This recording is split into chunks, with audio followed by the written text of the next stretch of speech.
Howdy, folks, and welcome back. Hope you're all blessed and doing okay out there. Well, for today's video, I present to you American Standard 440. This is about one of the best locomotives we ever had in America, the American type, which was developed prior to the Civil War and became a huge icon. They were all over the place, and now, well, there's not many left. This program takes an in-depth look at the history of the American type. Now, I'm sure a lot of things have changed since this was made in the railway industry, because this program, I think, came out back in the 90s at some point in time, but still, it's pretty darn cool. If there are any changes made to the railway industry that are noted, I will announce them at the end. Anyway, sit back and enjoy. All aboard for the American Standard. Here we go.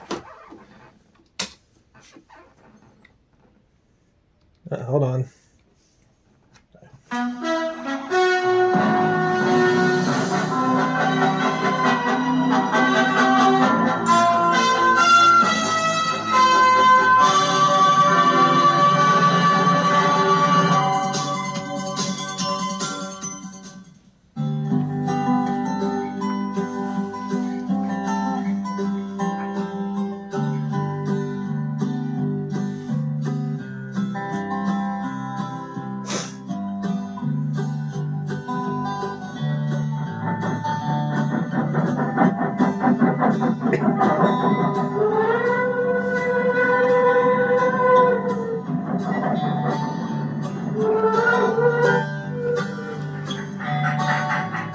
For the dedicated railroad buff, the American Standard locomotive constitutes an intriguing chapter in the history of the American railroads.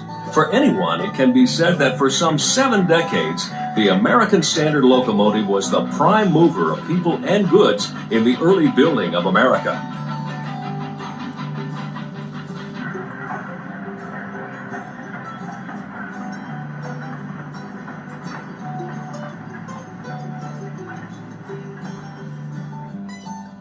This locomotive, which was ubiquitous on the rails from the 1830s until the turn of the 20th century, also was known as a 440.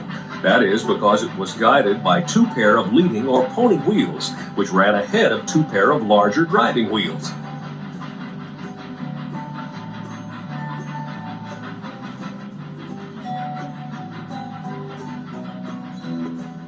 Indeed, the locomotive was not as large and powerful as the later models, but it served well on the uneven and light tracks of the period and was all the power needed for the shorter and lighter trains.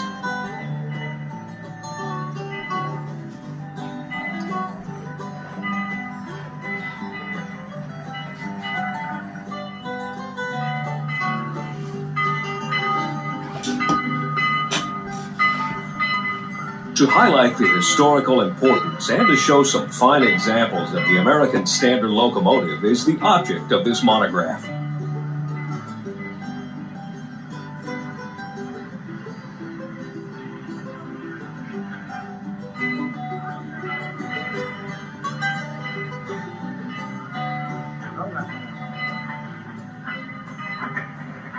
The locomotives which are the subject of this treatise were not the first ones to run on the early rails of England and America. The first ones were not much more than tea kettles on wheels, usually 4 wheels of which 1 or more was powered by belts, chains, or gears. But the rough tracks of those beginning times needed a more flexible engine. Early builders put a 4-wheel or bogie truck under the front of the engine, allowing the rear set of wheels to become the ones transmitting the power.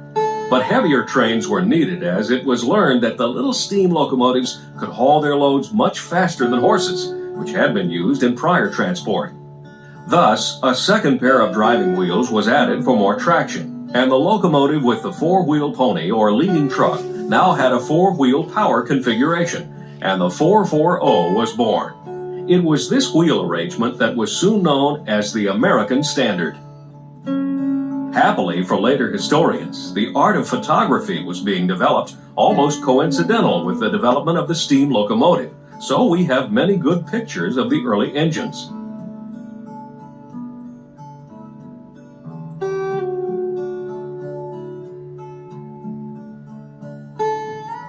Indeed, some of those photographs predate the American Civil War. And later, pictures of the American Standard locomotives show them at work during that conflict. Some were in service by the Confederacy, others for the U.S. military railroads, as engines were taken over by the armies of both sides to move troops and munitions.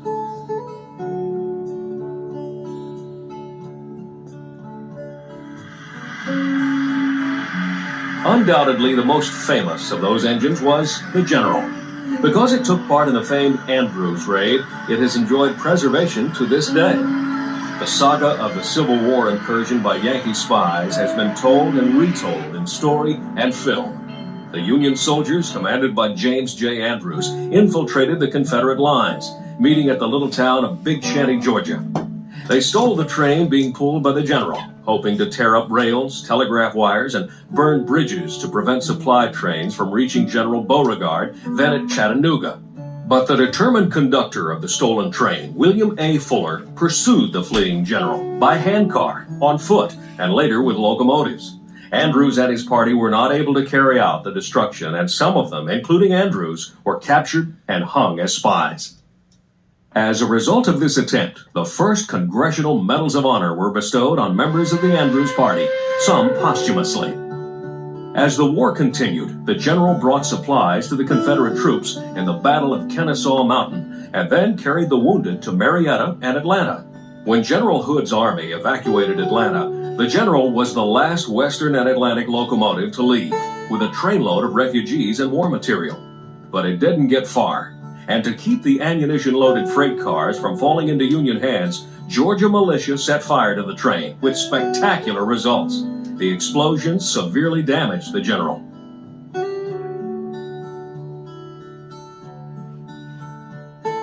Four years later, it was rebuilt in the Western and Atlantic shops and was last reported in operation for that railroad in 1886 near Kennesaw, Georgia, where it had been stolen 24 years before. But the general's story was not over. This venerable locomotive spent years in either attending various fairs or in being an exhibit. In 1891, the General was rebuilt and put on display at the Chattanooga Union Station, but it traveled to the Columbian Exposition in Chicago in 1893, to the Cotton States and International Exposition at Atlanta in 1895, and went to Baltimore for the Baltimore and Ohio Railroad's centennial celebration in 1927. In 1933, the General was displayed at the Century of Progress Exposition in Chicago, then at the New York World's Fair in 1939. And at the Chicago Railroad Fair in 1948. With the 100th anniversary of the war between the states, the Louisville and Nashville Railroad again stole the General out of the Chattanooga Union Station in the dead of night, to restore it to operation once again in the railroad's Louisville shops. Then, beginning in 1962, the old General, now spruced up as fine as when it left the Rogers Locomotive Factory in 1855, began a series of operational trips, not only retracing its wartime service, but going as far north as Chicago and as far south as Atlanta. Finally, after all the observances and tributes to the soldiers of both sides, the General was taken to Kennesaw, Georgia, where a museum was specially built to house the historic engine.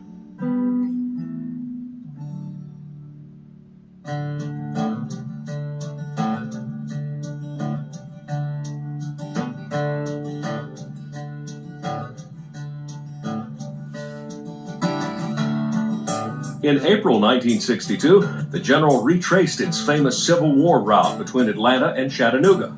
With plenty of fanfare, the old engine had a lot of life in her, running upwards of 40 miles per hour at times.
Another locomotive of Civil War vintage is the Baltimore and Ohio's William Mason.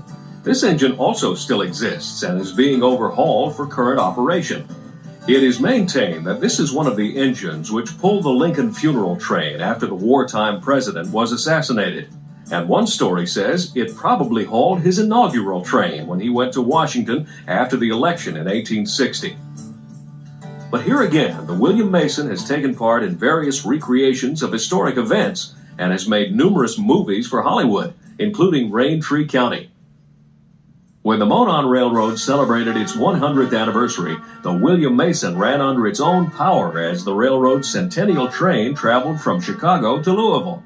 In 1950, the William Mason was loaned to the Erie Railroad, which was celebrating its centennial. The engine and train were lettered for Erie and made a trip from Jersey City to Buffalo.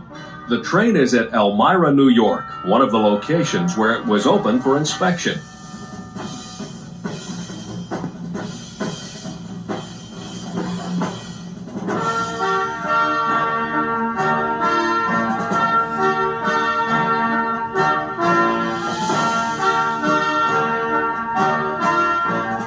An important player in the history of the Erie was Daniel Webster, who rode the first train sitting in a rocking chair, an event reenacted during the centennial. Later, the train continues its run to Buffalo.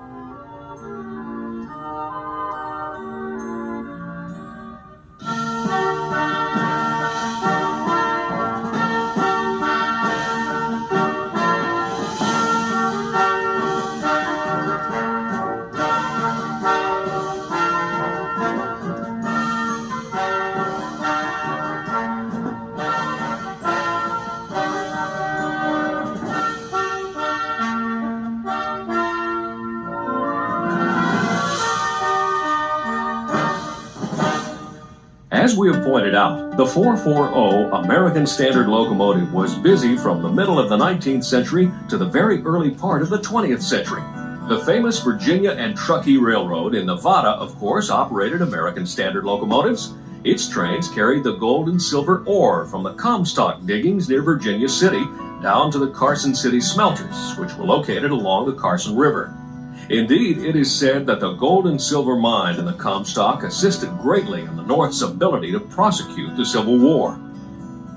Among the V&T's stable of iron horses was the Inyo, which still is operable and, on occasion, runs at the Nevada State Railroad Museum at Carson City.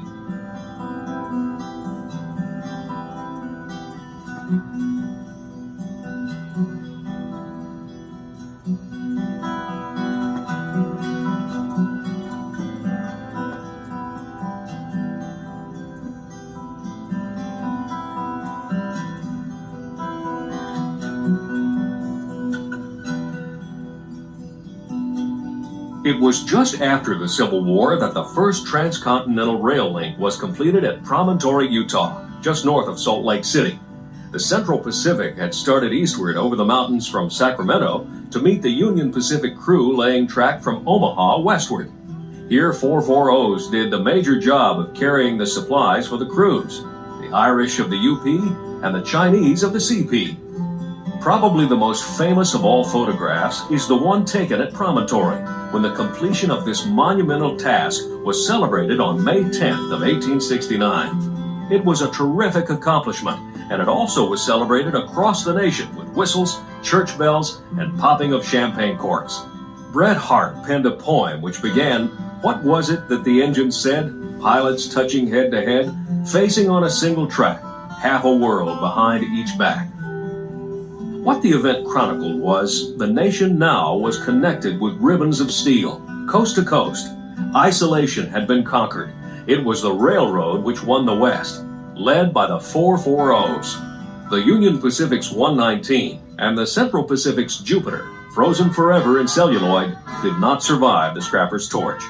And when, in 1969, the centennial of the Golden Spike ceremony at Promontory was held, a pair of Virginia and Truckee engines stood in for the originals.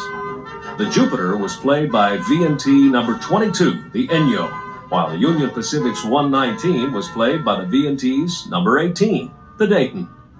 The 1969 ceremony took place as the National Park Service was establishing the site to perpetuate the great event. Today, 2 new locomotives produced by Chad O'Connor do the honors for park visitors.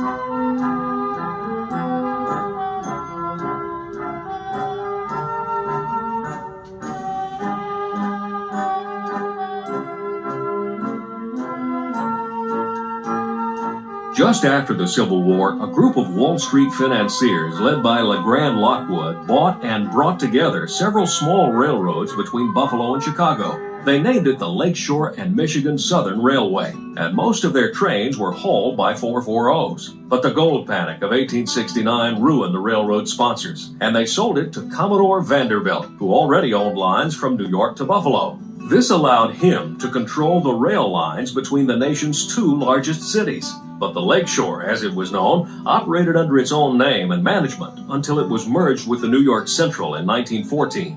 The first man-made vehicle to travel 100 miles an hour was a 440. The New York and Hudson River Railroad's 999 turned up a little over 112 miles an hour in a timed speed run, just in time for the railroad to put the locomotive on display at the Columbian Exposition in Chicago in 1893. It was a great publicity stunt, and after that, the 999's major function was to be an exhibit at fairs and festivals throughout the country. What appears to be its final display site is the Museum of Science and Industry in Chicago, virtually the same site the engine graced in 1893. Originally built with 86-inch drive wheels, it was later rebuilt with smaller wheels. One of the authors of the only book on the Lakeshore and Michigan Southern Railway is David McClellan. Here, he is inspecting the ancient freight station at Mishikawa, Indiana, built for the Lakeshore, which was a heavy user of American Standard locomotives in the last part of the 19th century. The 440 American Standard locomotive was the railroad's equivalent of the Model T Ford. It was cheap to build, easy to maintain, rode well on the primitive light track work of the early American railroads. It too lasted far past the necessity for its being, simply because it was too good to scrap, and many older superintendents of locomotives, in the case of the Lakeshore, the president of the entire railroad felt the expenditure of money on newer and more powerful locomotives was unnecessary as long as the American was getting the job done. When motorcar giant Henry Ford was putting together his museum at Dearborn, Michigan, he wanted a Lakeshore engine. Some of his men found a 440 and restored it to operation, painting it LS and MS number 1. Historians believe that this was not a Lakeshore engine, and all that is known is that it carries a builder's plate saying Mason Machine Works, Taunton, Massachusetts, 1868. But from time to time, it carries passengers around the grounds of Ford's Greenfield Village. And no matter what its history, it is a genuine American Standard locomotive.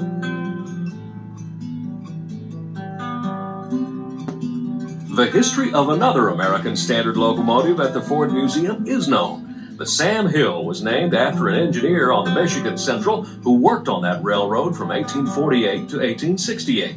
Henry Ford remembered the engineer from his boyhood. Hill had pulled the Day Express of that era. The locomotive was built in 1860 by the Rogers Locomotive Works of Paterson, New Jersey. Originally, it was named Satilla before Ford renamed it. For the opening of the Dearborn Museum, the engine pulled a train of 3 vintage coaches carrying President Herbert Hoover, Thomas Edison, and Ford for the dedication ceremonies. A 440 of classic lines is the St. Paul and Pacific's William Crookes, said to be the favorite engine of James J. Hill, the empire builder of the Great Northern Railway. Built during the Civil War, the William Crookes ran until 1900. It was saved and restored by Hill, and in 1927 it ran from St. Paul to Baltimore under its own steam to take part in the B&O's Fair of the Iron Horse. Again in 1939, it traveled under its own power to the New York World's Fair. And finally, it ran in the Wheels-A-Rolling pageant of the Railroad Fair of 1948 at Chicago. For 20 years, it slumbered in the St. Paul Union Station and then was taken to the Lake Superior Museum of Transportation and Industry at Duluth. It was a 440 which took part in the very first motion picture which told a story. The early Edison and Biograph movies often used a locomotive because, since it was motion pictures, the locomotives were something that moved and took the eye and attention of the early movie makers. The film, called The Great Train Robbery, used an American Standard locomotive, which was captured by the bad guys who robbed the train. Of course, the bad guys were caught, showing that crime doesn't pay, except for movie makers. American Standard locomotives were used in what some critics have said was one of the 50 best movies of all time, Buster Keaton's version of The General.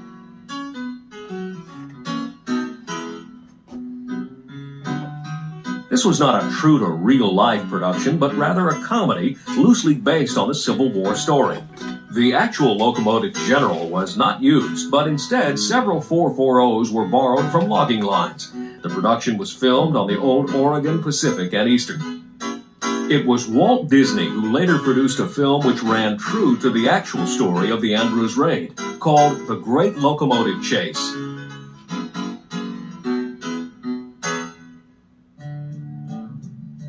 Despite the fact that larger locomotives long since had taken over the hauling chores of the rail lines, there were still several 440s running in revenue service in the middle of the 20th century. Among those was the Louisville, New Albany, and Corydon's number 9 in southern Indiana. The contrast was particularly apparent as the little 440 met a more modern diesel-hauled train.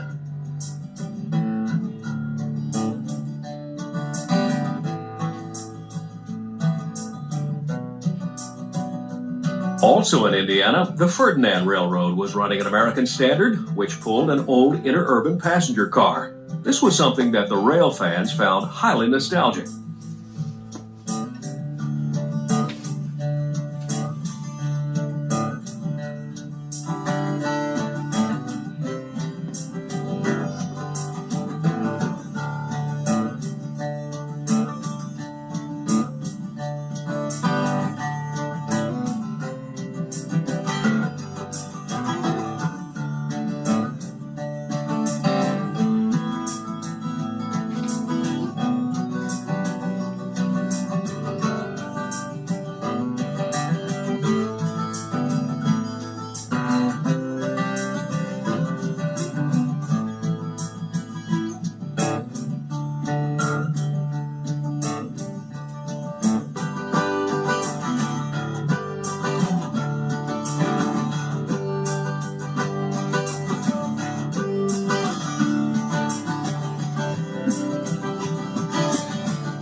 As late as 1951, the Chicago and Illinois Midland Railroad was using 440 number 502 on its Springfield to Pekin passenger train.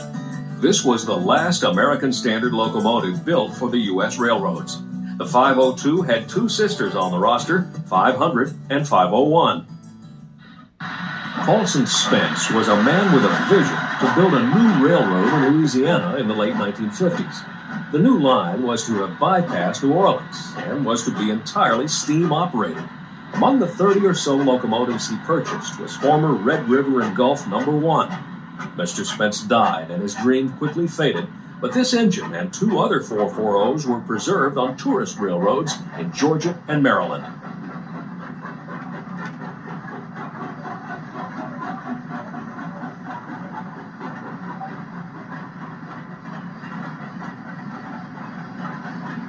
The museum and tourist railroads have run American Standard engines when they could. This is the Wilmington and Western, running out of Wilmington, Delaware in the early 1980s.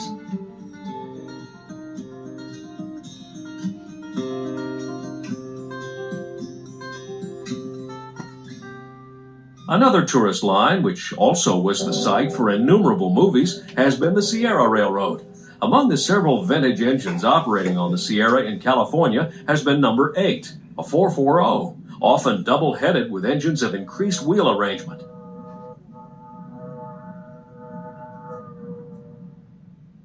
Number 8 was built by the Cook Locomotive Works in 1888 and still was running in the latter part of the 20th century.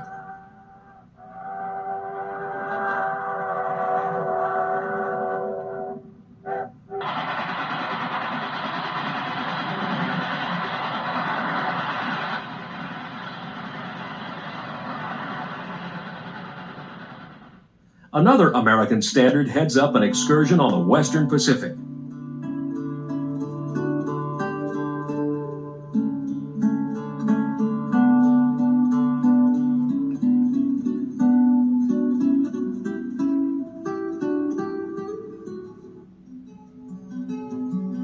One of the great treats for historians and railroad fans in the late 1950s was taking place in the Canadian province of New Brunswick.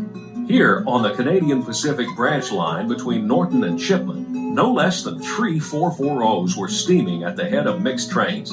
Engines 29, 136, and 144 worked out of the Norton Roundhouse, pulling vintage CPR passenger coaches.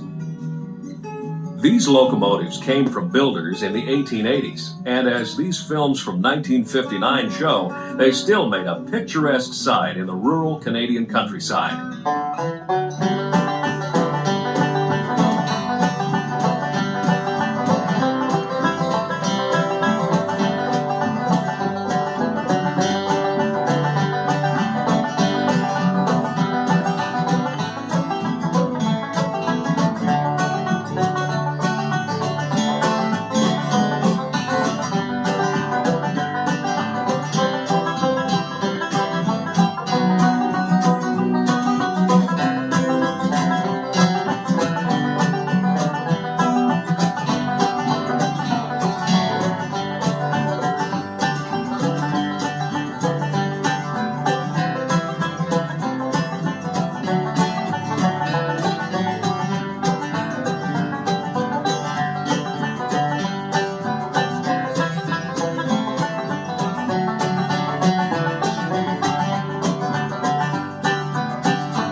few American Standard locomotives still in existence long have been museum pieces, having been replaced by ever larger and more powerful engines. The Vintage Locomotive Society of Winnipeg has been operating a 440 for excursions on the Prairie Dog Central, 6-mile round trip for tourists.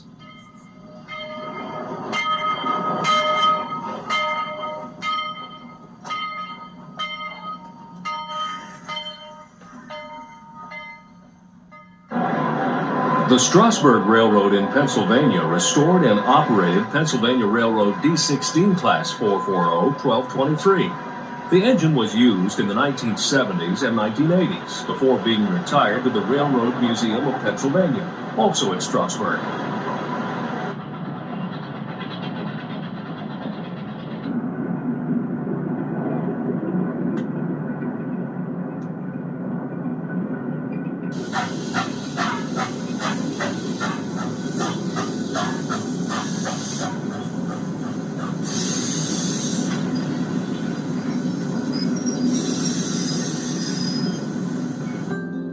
At first, an extra pair of driving wheels was added, as on the Thatcher Perkins. And then, as more power was needed to haul the ever heavier trains, the little 440s were relegated to the branch lines, and finally to the scrap yards. The early builders of the 440s could not have imagined the giant locomotives of the future, and the massive trains they would be required to haul.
During the years when the industrial might of the United States was being built, the American locomotive, as it often was called, was used by virtually every railroad of the period.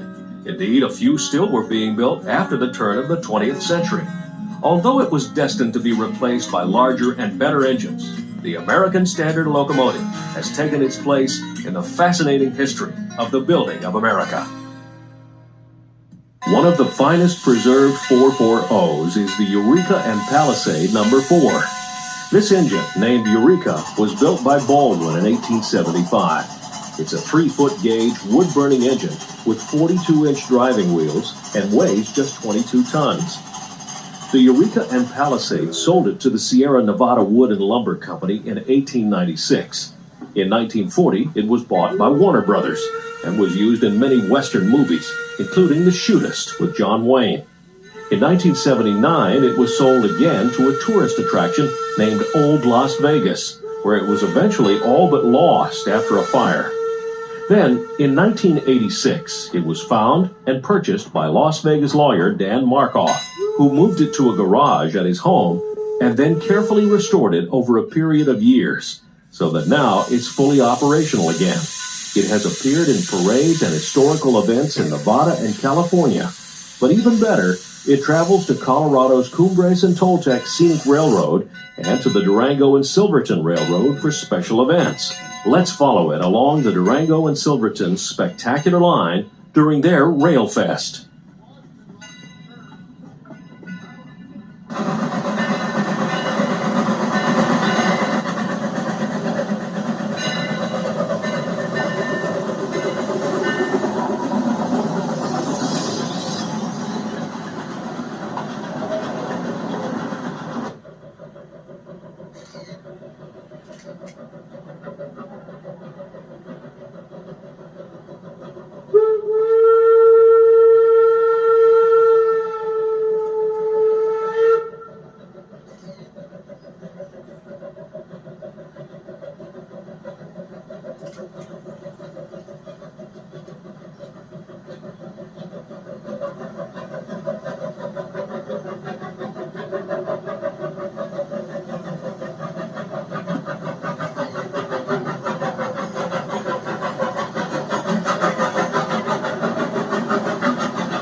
The 440 design was also perfectly suited for miniature train rides.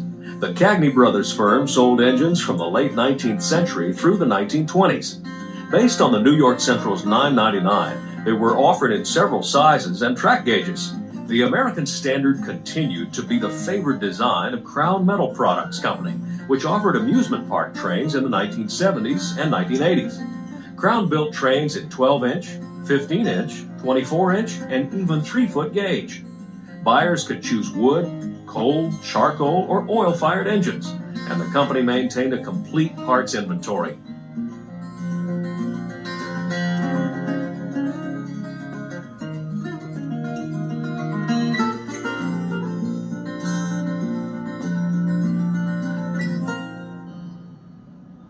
At Busch Gardens in Tampa, Florida, no less than 4 Crown locomotives are in service, hauling coaches also made by Crown, transporting thousands of visitors around the park each day. Busch Gardens has 3 sets of coaches, and the engines are rotated so that while one of the engines is in the shop, there is no drop in service. In its 1977 catalog, Crown listed the engines at $450,000 each. 2 of Busch's locomotives are designed to replicate an African look, while the other 2 have an 1870s American appearance. Busch also has another Crown locomotive at its park in Williamsburg, Virginia. While these may not be mainstream railroads, they are indeed real working railroads still hauling thousands of passengers annually behind genuine 440s.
And so, for more than a century and a half, the American Standard locomotive has endured, albeit in a much suppressed role now.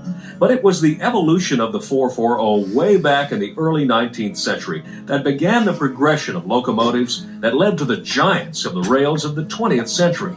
Today, those giants are gone, replaced by diesels. But here and there, in museums, preservation railroads, and amusement parks, are examples of 440s, the American Standard locomotive.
And there you'll have it. What a very interesting documentary learning about one of the best locomotives we had in the country.